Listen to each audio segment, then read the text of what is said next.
everyone, it's Thea. Welcome back, Garden Goddess Tarot, and the Epic 2025 Collection and Declutter series. Whoop whoop. Today we are doing Marseille style decks. So hopefully this will be concise, straightforward, clear, easy, not too difficult, much like the experience of using a wonderful Marseille deck. So that's the plan for today. If you're new to the series, hey, welcome. Basically what I'm doing is I'm kind of going through my whole collection and I'm kind of narrowing it down. It's been a long time since I've done like a really proper and thorough declutter. So some of the times I'm pitting the decks up against each other, which I think I'm going to kind of try and do today. We'll see how that goes. It's kind of a smaller category today. I don't have as many Marseille decks, so this should be I should have less of a chokehold of your day today. I hope that's all right. But yeah, comparing them against each other and then decluttering the ones that I really don't feel like I need. And then towards the end of the series, I'll put together a video of all the ones I'm going to declutter, and there'll be a list of the ones up for sale there. I know there's a lot of people who've been bugging me about where do you get them? So that's kind of my plan so far. The ones that are left when I'm done that haven't been poached by family and friends will go up for sale in that video. Otherwise, we are just going to keep trugging along, and I want to get like through the whole series before I worry about like how to actually have them leave the collection instead of just like they have spiritually left, but their presence is still here. So that's the plan. Anyway, so today's plan, Marseille decks. Let's just get into it. Let's do our first pair. Yes? Sure, why not? Okay. Tins abound. Let's do this. And let's compare this to this one. Yeah. Okay. Fun. All right. These two decks are both like whimsical and sexy and fun takes on a traditional Marseille tarot. They're very quite cool, actually. This one is the New Choice Tarot de Marseille. This is the second edition, Rosario Salerno. Cute little box. Very bright and colorful. Here it is here. This is like both of these are modern takes on the Marseille as well, so I feel like they'll pair really nicely against each other. The minors in this are really quite cool. They are it's gilded in this lovely rose gold color backs. The minors have the Victorian language of flowers kind of within them, and this is honestly one of my most stunning Marseille decks. It is so pretty. The majors though are kind of a modern take on like club culture as well. So this is kind of what they look like, and it's fun. Very bright colors. It's kind of out of my wheelhouse in the color palette department, but it's stunning. Very gorgeous. Very cool. Very avant-garde. A little bit sexy. I love the minors. These are some of the most gorgeous minor arcana like ever. Oh, I do love a Marseille deck. I wish I was drawn to pick them up more, really. Yeah, this one's lovely. However, the caveat here is I don't pick this up, like, ever. And I don't know why. I think it's the majors. I really do. I think I just don't click with the majors myself. And let's compare it to this one over here. The Usi's, Usi Studios Eros Tarot, Garden of Love. This is such a fun one as well. The backs, subtle. Can you see? Yeah. This deck is so whimsical. It's so goofy. It's such a little treat. There's a lot of suggestive imagery kind of hidden within all of, well, some more hidden than others, kind of within the images. Some are a little bit more lewd than others. The color palette with this one is a little bit more on the jewel tone side, but it's still on like a creamy background. This is a delightful linen cardstock. Feels exactly like Pagan Other Worlds, if you're familiar.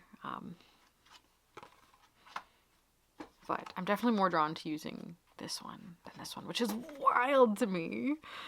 It's so beautiful. This is a lovely matte as well. They're both like absolutely phenomenally produced decks. Let's just do some more flipping. Let's see how I really feel. In a both like whimsical kind of sexy deck, I feel like there is one clear winner for me, and I'm more likely to pick up the Eros Garden of Love Tarot for various reasons than the New Choice one. Yes. she's so pretty. But also that's so fun too. I don't know. Yeah, I do know. I keep saying I don't know. I do know. It's just a shame that that's what I have to know. But yeah, I think the Eros Tarot is going to be the one that ends up staying, and I'm going to move on the new choice, Tarot de Marseille. Rosario has also come out with a RWS style tarot in his art as well. It exists. I think it's called the New Voice Tarot. So if you're interested in his art style, but you don't particularly love that it's a Marseille style deck, there is a RWS style one out there that exists. But yeah, I think it's pretty, but I just don't connect with it for whatever reason. You know, maybe I'm too old. My age is more reflected in the experience of this one. I'm not a young club goer anymore, and bright colors kind of scare me a little bit.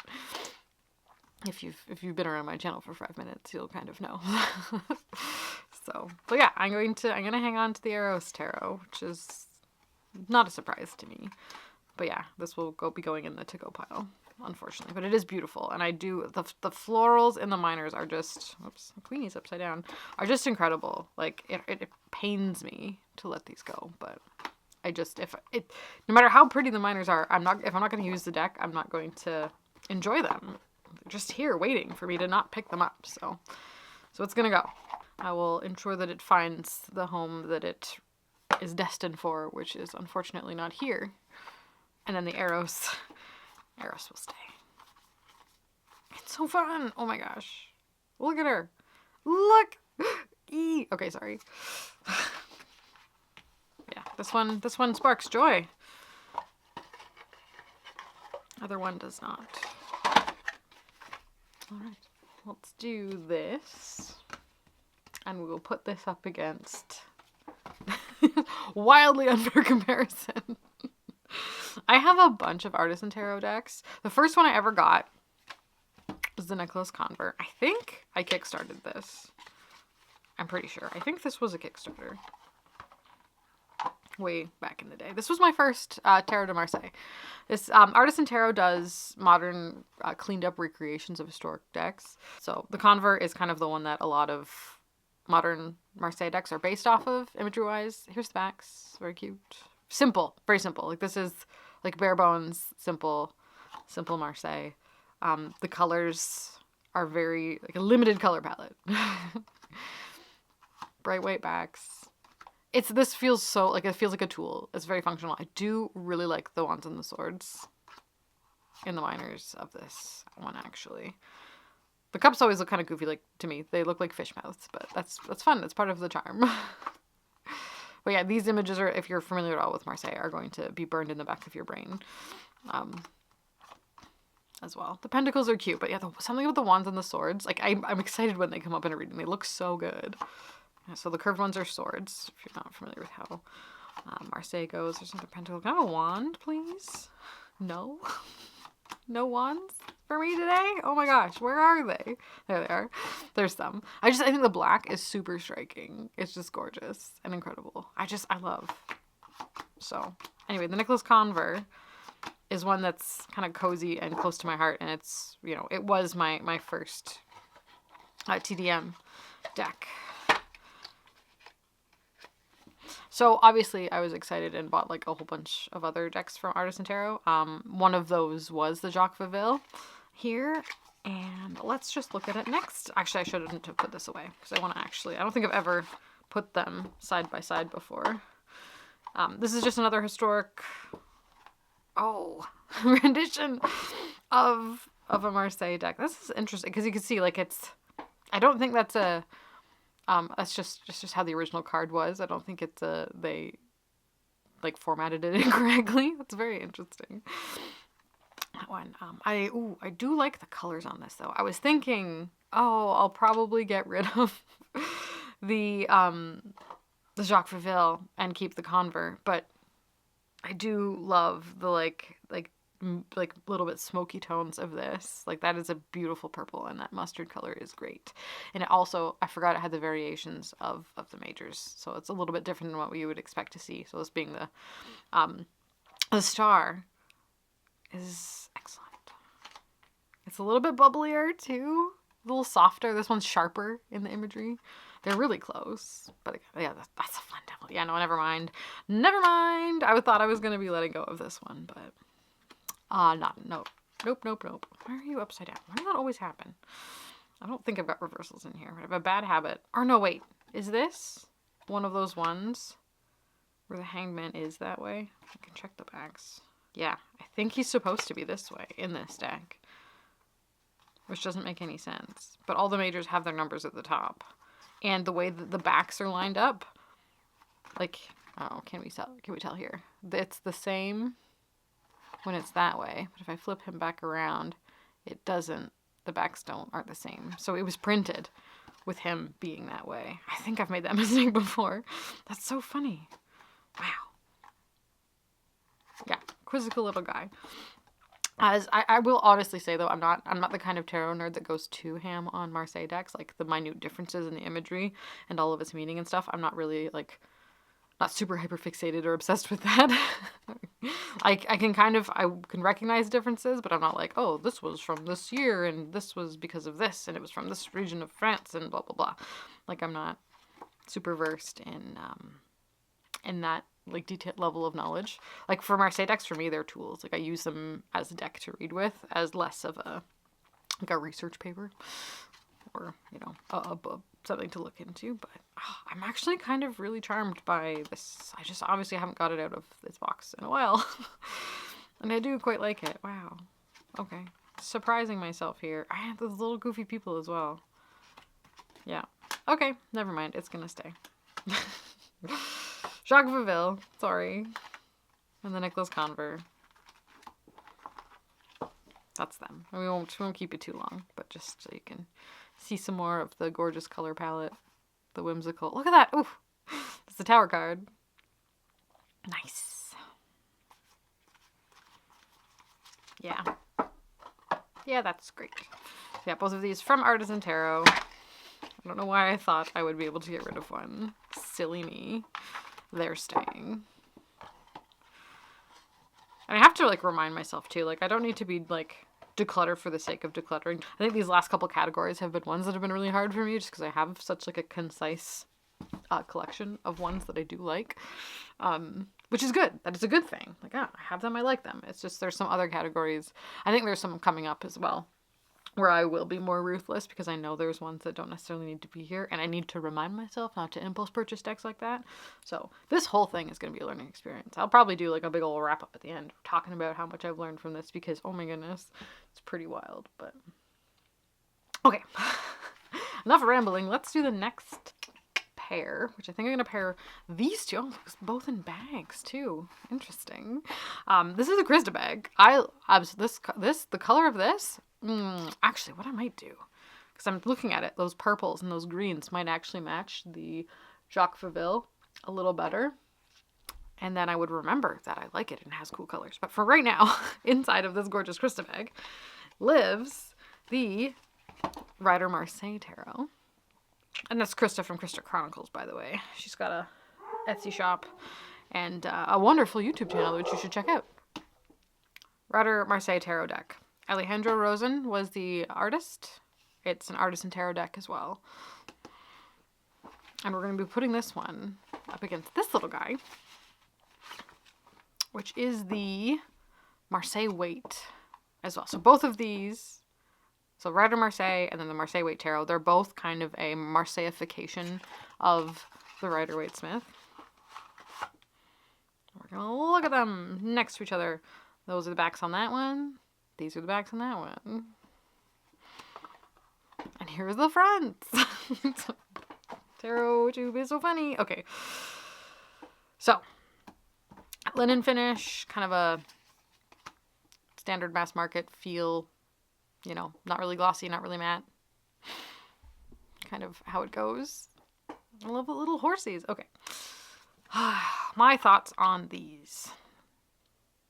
I think I had this one first. I was very excited to get it. It's one that's in French as well. Guidebook is in French. I had to order it from France. Easy enough. This one, indie deck.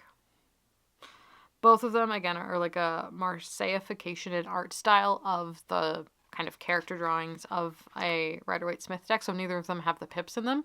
So it's not really a Marseille deck. They're like Marseille style Rider-Waite-Smith decks. So like arguably these could have gone in the RWS clone category, but I felt like they belonged here. But they're both kind of the same beast but different. And they're both very beautiful, but I think I really don't need both, especially when it comes to like one I'm going to reach for over the other. And I think it's just going to come down to color palette, and like card feel and texture. This one is one that I just prefer. I like the interpretations of like the Marseilleification because they do kind of hold on to a lot of the Marseille style imagery while also kind of geniusly including the Rider-Waite-Smith.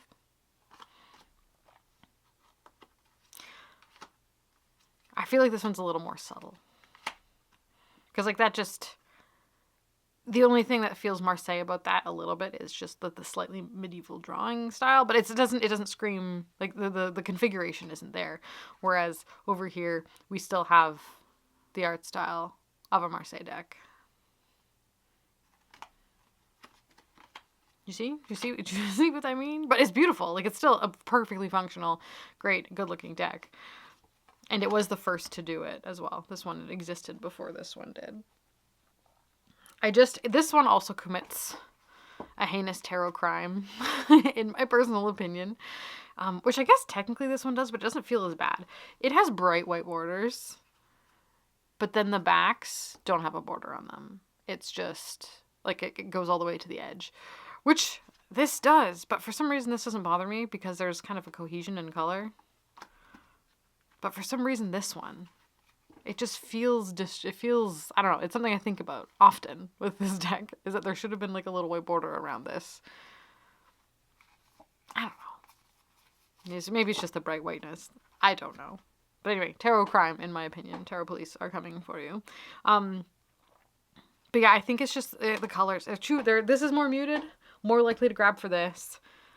This is bright and ridiculous. Not ridiculous, but, you know.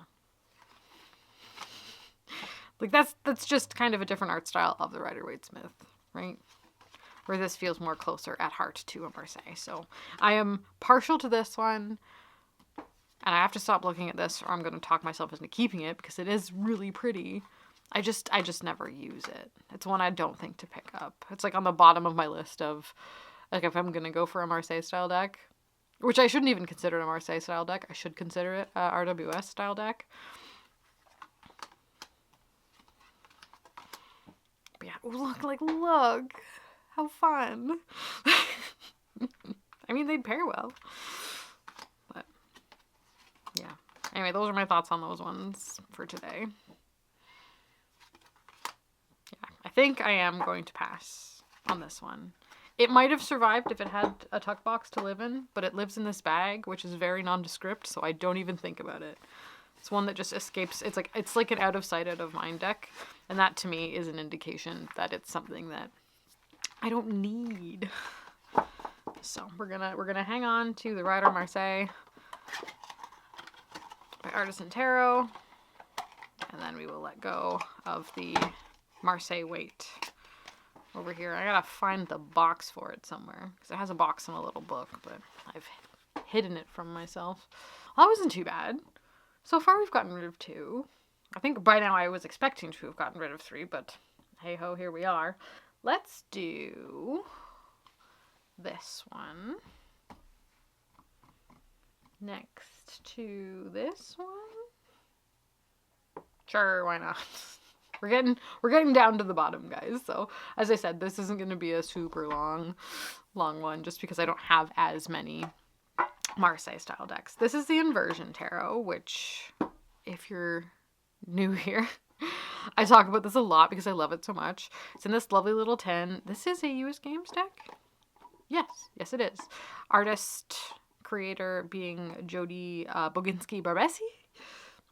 And it's just a little black and white Marseille style pip deck. It's not like they're not even the arrangement of regular Marseille. It's I forget the name. I used to know off the top of my head. Rolla Nordic Tarot, minors, and then more like Converse style majors, I think.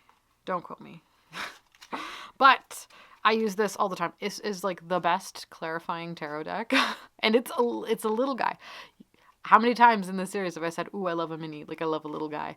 It's just like my number one go-to for clarifier. If I have like a pile and I'm like, oh no, I need a clarifier. I'm like, where is it? I grab it and it comes out. It matches literally everything because it's black and white. You can just slap those cards down on top of anything. Super functional, super useful, love it to pieces. This one is the opposite. It's huge. It's not super functional. It's not really easy to whip out and plunk on top of another reading.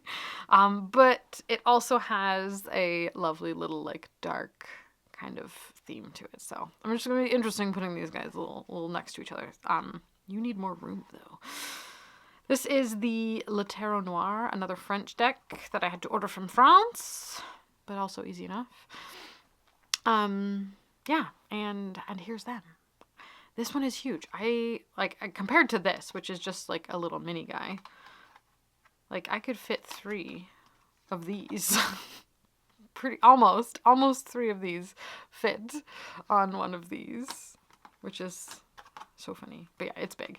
It's kind of glossy. It's got really like sharp gilding, but the imagery on this deck is beautiful and gorgeous. So I don't think I'm going to be letting it go just yet, but I'd like it to know that I wish it were smaller. But like, oh, look at that. It's such a good one. It's very spook. It's perfect for spooky season. I have not pulled it out for a few spooky seasons actually. I think it would actually go with the Seasons of the Witch Samhain deck really well. Maybe even the Mabon one. I'm not sure. It's gorgeous. It is a work of art, even if it's not super functional for me, just because it's so big. Why? If it was smaller. But yeah, the things us tarot people go through in order to enjoy the art we love.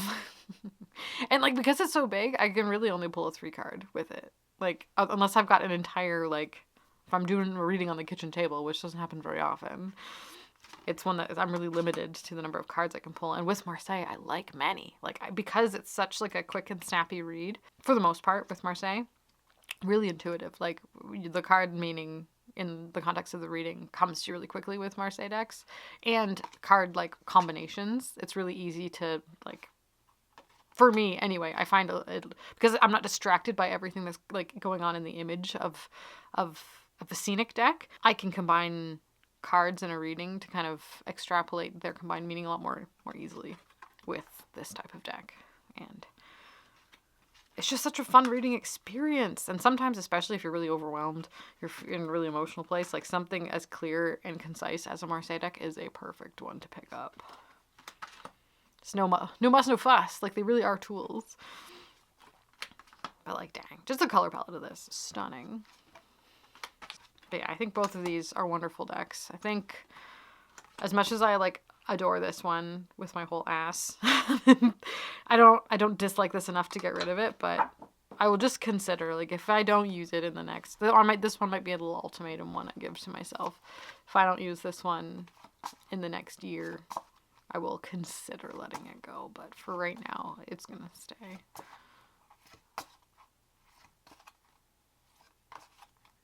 I think it was a couple years ago, in like the depths of February, March, when the darkness hath crept in and I couldn't pick up a tarot deck.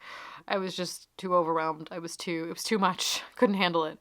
I like latched onto this deck and I used it exclusively for like a month.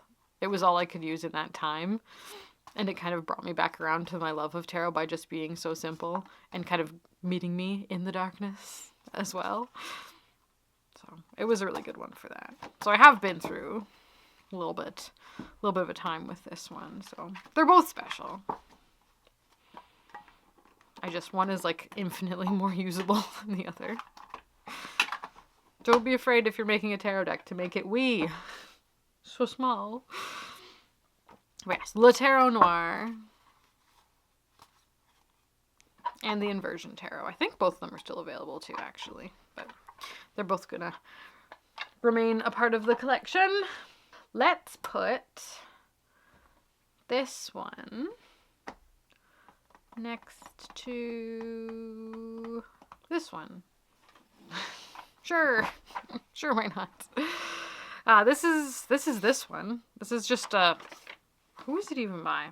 Viewmont Express, the creator. It's a BP Grimaud style Marseille deck, made in the 1930s for a very short amount of time. So it's kind of like a weird guy in the like tarot timeline, because most Marseille decks that we like consider historical reproductions are from much earlier than that.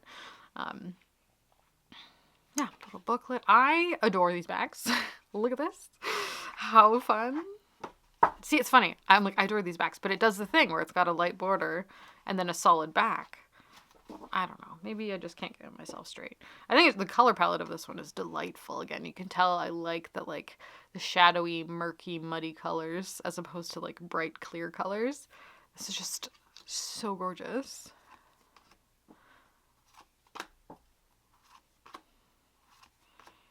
Yeah, 1930 Tarot de Marseille by Viewmont Express. Yeah, BP Grimaud. The Two of Pentacles usually has the year and original publication as part, like embedded in the art style. On Marseille decks, just like a little of its tradition. Oh, it's just so nice. Look at that.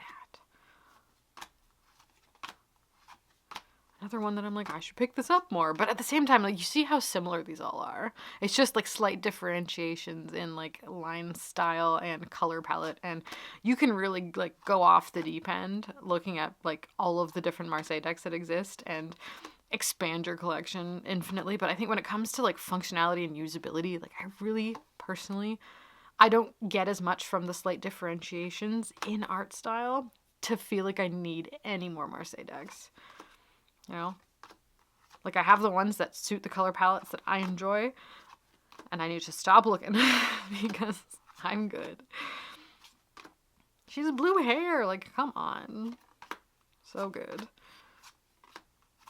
Anyway, this one is going to be staying, and I need to kick myself into gear and read with it more.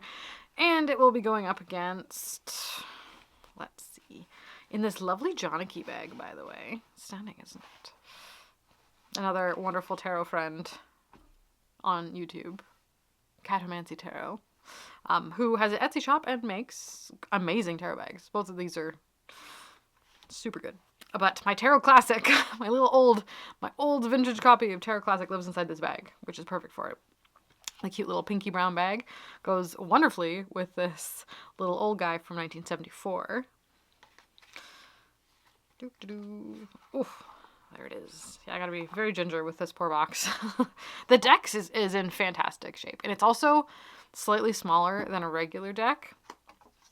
Like, it's just this one's a little bigger than a regular deck, but I don't know if you can see that's how much smaller it is.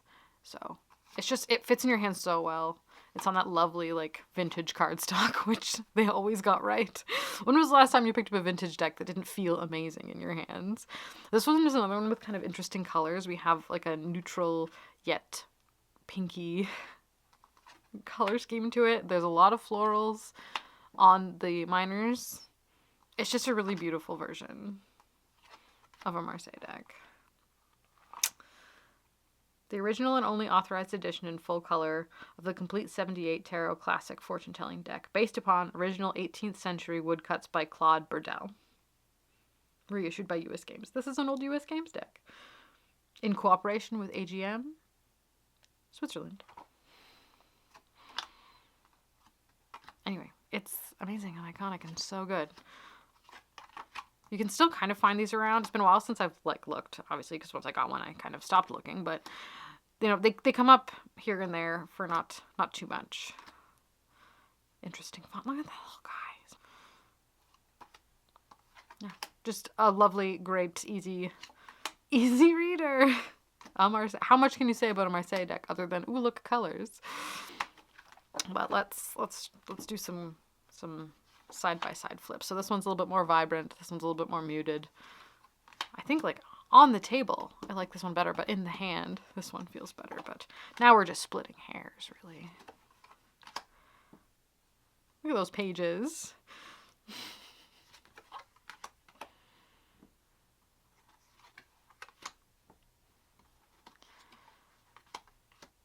It's funny because I was just whining about bright colors in the Marseille one. Marseille Wait. Yes. Right or Marseille? Marseille Wait. I get those two. The names are so similar but switched. I get them mixed up. But you know which one I mean. And how I'm like, oh, too much color. But this one I'm like, actually, it's okay. And the colors kind of are reminiscent of this one a little bit too. So I'm just a big old hypocrite sometimes. I like what I like. And you can't like everything.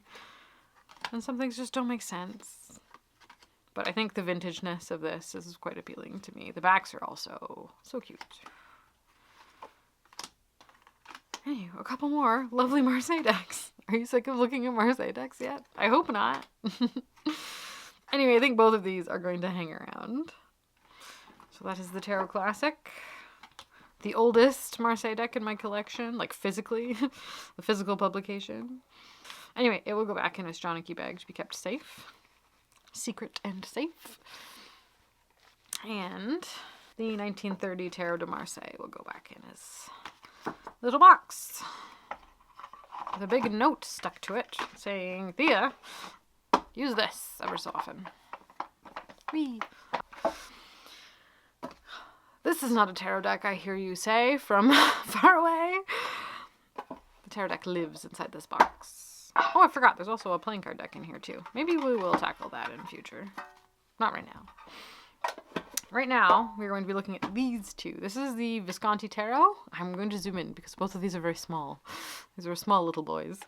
This is one of the smallest tarot decks I own. These Llewellyn minis from days past are the cutest, tiniest little guys. I love. This would technically also count in my Los Scarabeo tuck box deck video, but here we are. I've etched it in black. I love etching a deck in black. And this one is one that screamed for it because it has a gorgeous black border on the front and a gorgeous black border on the back. And look at these backs. These are incredible. The tiniest little guy, a perfect pocket traveler, and this is a little copy of the Visconti Sforza. So this is one of the first tarot decks, etc., etc. Commissioned by the Visconti family as like a playing card kind of tool. I don't read with it that often. Kind of have it around for historic purposes, but I don't need the giant versions of it. Like, because there's some that are like huge and detailed with huge books and stuff. I'm like, this little mini guy this is my Sforza. This is the one I'm going to interact with, and it has the multiple languages on the border, but like you'd need a magnifying glass. They are so small. Anyway, we're going to put this one up to my tiny Noble.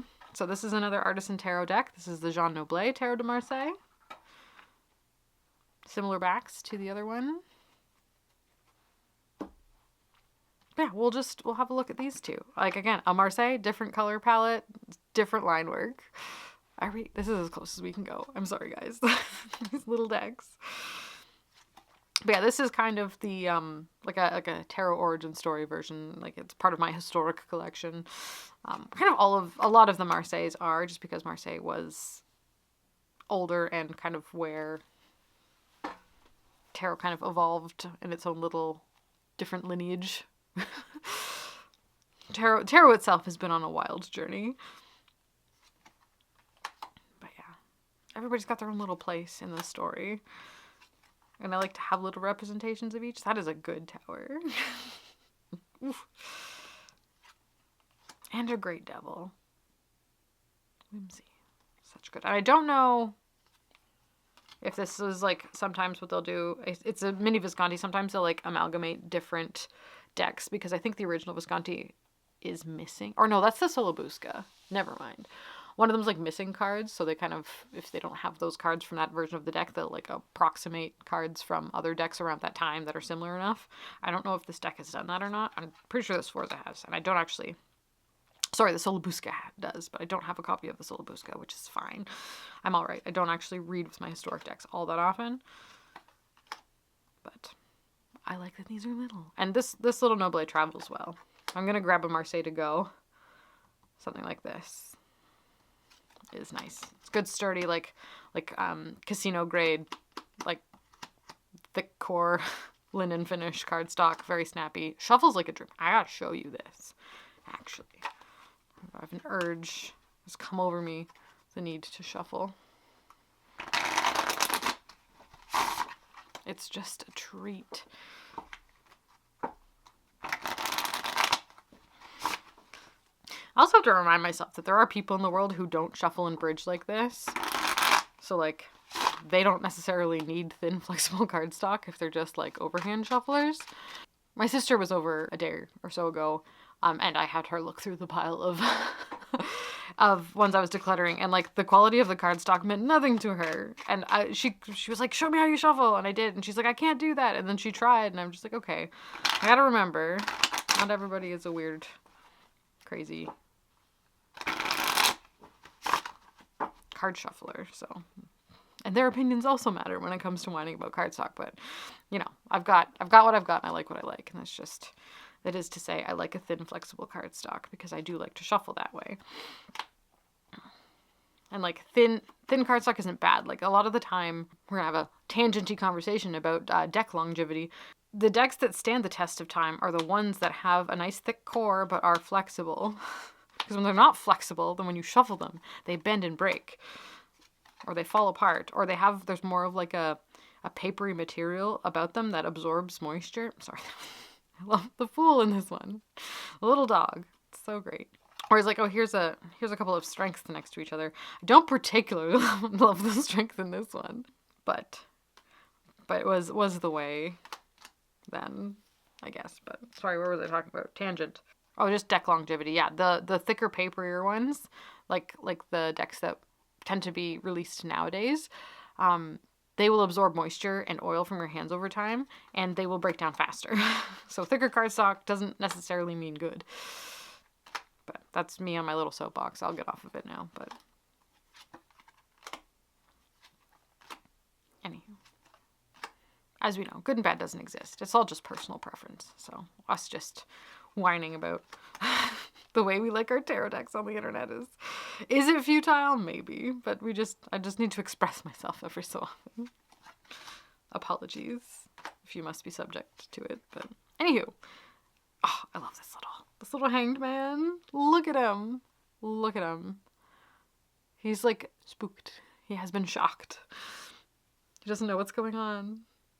And the death card is like, he's got like flesh on his bones and hair. Anywho, those are those ones. So this is the little Noble, the Jean Noble Tarot de Marseille from Artisan Tarot. My little travel Marseille. And then back in its tin, we'll go little Visconti, to be kept around for historic purposes and whatever I need. The tiniest little guy. Plunk. I think he just loves living in his little tin. I got this at the thrift store for like $2. Let's do next these two. We have the Symbolic Tarot of Worth and the Tarot des Ambiguities by Artisan Tarot, and this is the Lo Scarabeo Tuck Box deck. These are both so fun. I remember talking about this. Was it in a member video? Oh, guys, help me out. Yeah, can't remember. Anyway, I did this whole like deep dive in it because its backs look like this. And if anybody's familiar with another deck I talked up and down, which has very similar backs, that has its own weird kind of numerological system that kind of encompasses tarot's three traditions in a very unique and beautiful way. It's one of my favorites ever. I think it was incredibly heavily inspired by this deck. This old historic one. So anyway, I did a whole thing on that. I use this one. I've got a bunch of its cards taped up on my wall. And I keep it in order as well. This one is in order. But I keep my cards of the year I chose with this one, and they're like stuck up on the wall right now as little talismans, symbols of the energy of the year. And then this one over here, the Tarot de Ambiguities, is another Alejandro Rosen deck. So the same artist who did the Rider Marseille. Yes? What is it? This one. Yeah, the Rider Marseille. I was right. Same artist. Different style. This one was first, though, I think. And this is just like a little kooky bananas, kind of smushed up imagery, wacky but fun kind of deck. I love it. It's fun. You'll see as we go through. Backs on both. This one, it's got like it's almost like a matte. It's gold. It's shiny, but it's not like super shiny. It's really subtle. It's like a golden patina on it. We've got the Hebrew letters on the bottom, so it's not a true Marseille. It has a little bit more of an esoteric slant to it, and there's lots of there's a focus on certain types of imagery in it. Oh, and it does weird things in the minors, which we'll maybe get to. Have I shuffled reversals into this one? Or are you just upside down? That was a good question. We'll never know. Yeah, so you've got feet on the wands in this one. See, like, there's a yin-yang. She's got some cross keys. She's sitting on a sphinx. There's a veil right behind her. But yeah, it's this one is a deliciously esoteric little guy. Pentacles are heads in this. Like, these are not the same in any way whatsoever, but they are fun versions. Like, just different ways to tackle tarot. Cups are hearts. And who are we missing? Swords. Swords are hands, I think. Yeah. Look at that. Ooh. It's a great Wheel of Fortune card, too. Queen of Heads. So that's a Queen of Pentacles, even though it has like a Queen of Swordsy feel about it because the Queen of Swords in the Thoth deck is holding a severed head as well. That lion is not having the best time ever, but she's just chilling. King of Hands. Well, this death is just bursting with flowers. Oh, they're both here. Hi. The other thing I do love about Marseille style decks is like just like the boneyard, like the hands and feet and heads just kind of on the ground as he sighs his way through the world. And he's unnamed as well. He's just got his number and his Hebrew letter and a little smiling face. That's fun. I love that those came up together. But yeah, this one is like it's a no muss, no fuss, like different take on the Marseille. But again, this one makes for a really easy reader because you don't have to think about it too much. And sometimes the weird juxtaposition of imagery, it makes for a really handy, like intuitive hit. But this one's just amazing and fun. Look who's on the devil card. Oh, I love. This is such a fun one.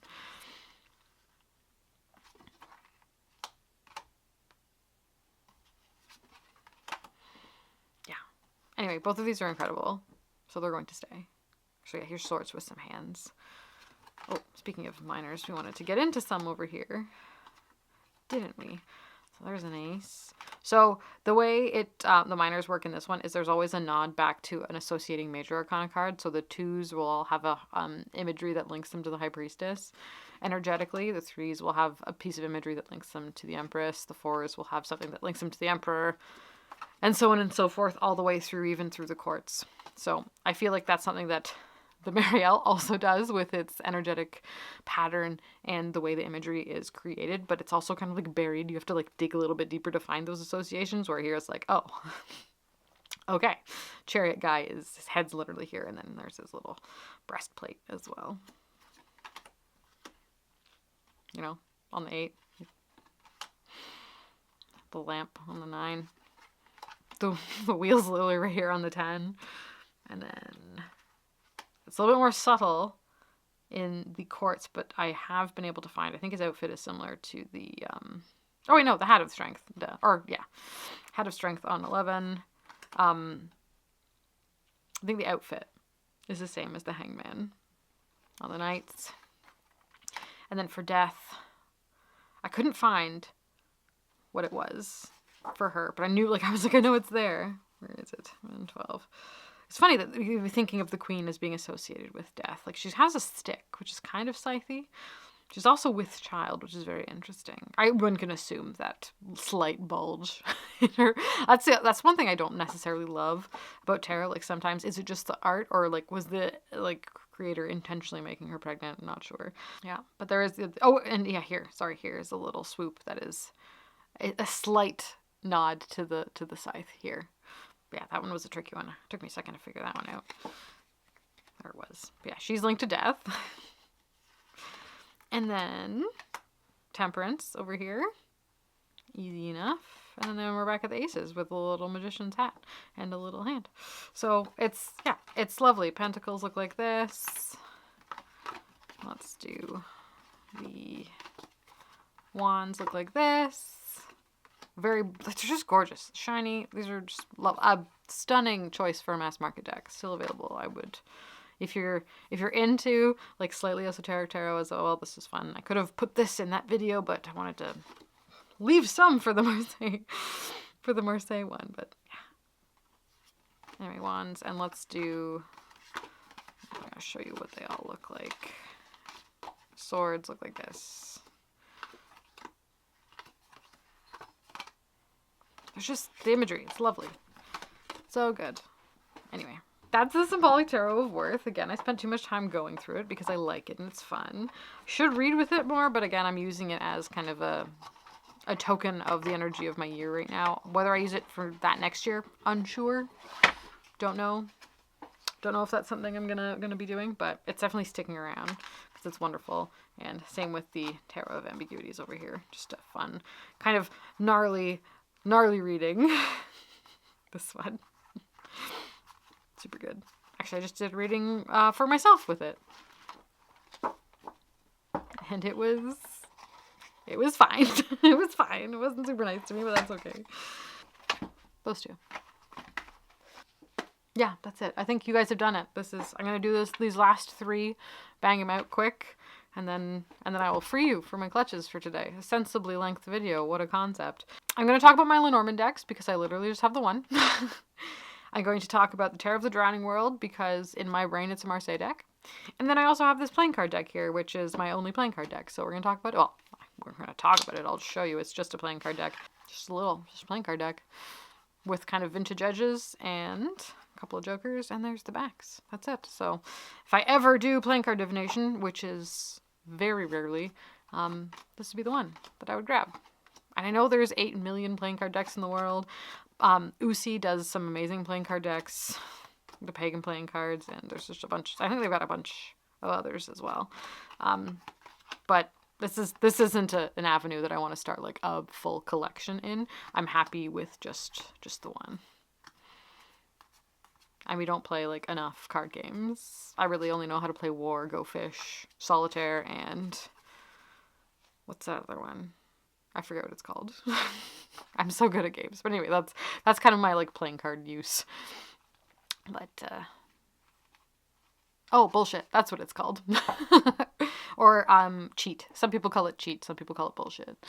But yeah, those are the only playing card games that I tend to play. And anyway, they're here. And they live in the tin with the tiny Visconti deck. So I'm going to put it back in there. Because we don't need to go into great detail about a playing card deck. This Lenormand over here is the Grand Tableau Lenormand. And how long I looked for the perfect Lenormand for me. This one, it's close, but it's almost not quite there. There is one. I think it's the Destroyed Dondorf. That's like my ideal Lenormand. But, oh yeah, this one bowed as well. That's irritating. It wouldn't have done that if it was in a tuck box. Anyway. This is the closest to like my ideal art style. And there is one that I do like better, but it's too big. And it needs to be, like in my brain, a Lenormand needs to be this big or smaller. It needs to be a small little guy.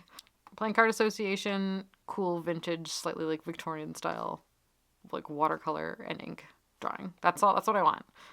That's what I want my Lenormand to look like. This is the closest one to it, to an ideal one. It's a little bit bright in the color department for me. I would like it to be a little bit more muted, but that's okay. But yeah, this is, I keep meaning to teach myself Lenormand. Technically, the Memento Mori Oracle has a Lenormand inside it. So does the Lunar Nomad Oracle, which we'll talk about in another video of Oracle decks. But this is my only true, just Lenormand deck by Los Graveo. And it has just a handy, cute little book with just very simple card meanings. But I do tend to use it if I want because with Lenormand, it's the associated card meanings. Really, it teaches you how to combine cards in a fun way. I have this book, which I use, and it has like a combination wheel. So like card number 4 is house. House means this, but then it mixed with any of the other cards would be listed here. So like house and dog together would mean a friend comes to visit. And I love that. So it's great. Great for card combinations. Really something that I should spend some time doing. But it's my only Lenormand, and it is here, and it will stay.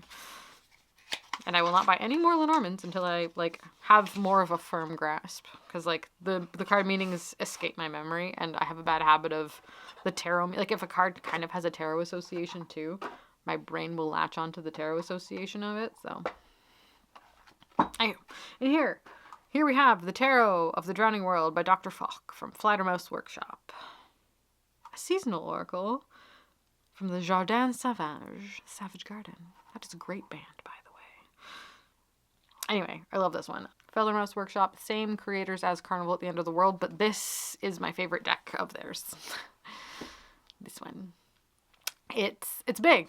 It's big. It's on the expert playing card company's cardstock. Feels just like Big in Other Worlds. It's a bit of a beast to hang on to, but that's okay. It's a photography deck. Very floral. Everything's floating in water. But it's the images are kind of inspired by Marseille, and then the titles are down here on the bottom, and they have the Roman numerals and the Marseille names as well. So in my brain, this is a Marseille deck, even though it doesn't really look like it, but I consider it one. And this is one of the more beautiful decks that I have also. It's stunningly gorgeous. I love a photography deck. I really do. And just the theming of this, the execution of this, the amount of work that went into this, so good. Like, look at that death card. The bones! The bones.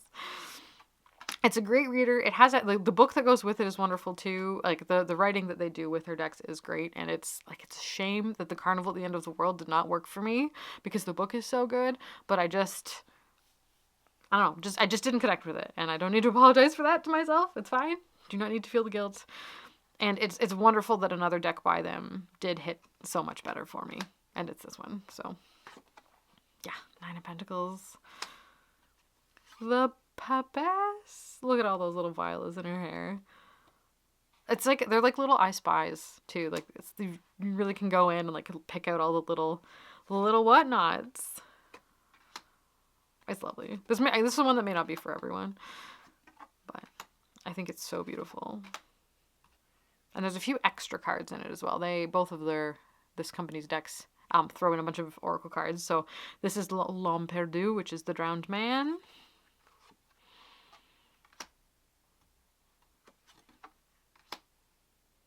The Lovers. The Sun. Oh, this is one where I can easily like latch onto my flower meanings as well, unlike that other one, which, not unlike it. I do like the other one. The other one with which I speak is this, which I think it just broke my heart a little bit. Like I loved part of it so much, but some of it just didn't resonate. It was one that was like so close, but not quite there. But here we can like really, like we've got some, there's some cyclamen down here, some primroses, which all have very specific meanings to me. What else? What's that one? Then a Phofia, maybe? Some tulips. Those are all spring flowers. Oh, it's gorgeous. So good. Wheel of Fortune. Like that's so, and they're photos. These are photos. They're just people just went, like they were floating in the water and arranged in such a wonderful way. It's must have been like so difficult to capture. Two of Cups. Oh, yeah. No, this is amazing. The court cards are also so fun. Anyway, it's so cool. So that is the Tarot of the Drowning World, and it's going to hang around. An augury deck in the style of Tarot de Marseille by Ms. Falk and Orlovsky. Con and Selznick. That's the name of them. Like there's so many names of like characters and this whole world they've created. But yeah, Con and Selznick is the name of them. It'll be on their website. From the Expert Playing Card Company. Yeah. Ooh, what a treat. What a lovely, lovely tarot deck to exist. So there we have it. Okay. So we didn't do as great as I was expecting today. We are keeping 14, getting rid of 2. The two that are going are the new choice, Tarot de Marseille, and this one, the Marseille Weight Tarot. Yes, the Marseille Weight Tarot. These are the two that I'm going to put in the declutter pile today, which is fine. Considering there was only 16 decks in total, I think I did all right. No, I gotta stop looking at that. Stop. You've decided it needs to go. Not for you. But yeah, these two are going to go. So those are the numbers. I'll put the rest of the tabulations on the screen for today. We can see how we did comparatively, how things are racking up. Oh, wait. If we did the playing cards, we might actually have done 17 decks today. Because I wasn't expecting to find them in there. I forgot. But yeah, the official numbers will be on the screen. And then we have successfully checked off all of the Marseille style decks, which is wonderful. So next time we are going to dive into the Rider-Waite-Smith style and Rider-Waite-Smith clone decks. That'll be fun, I think. Might be another situation where we're looking at the same images over and over again. It might make me a little bit more ruthless. I don't know. We'll see. But that's the plan. So stick around if you want to see that. Otherwise, thank you guys so much for being here. I really appreciate it. I will see all of you fine people in my next video. Bye!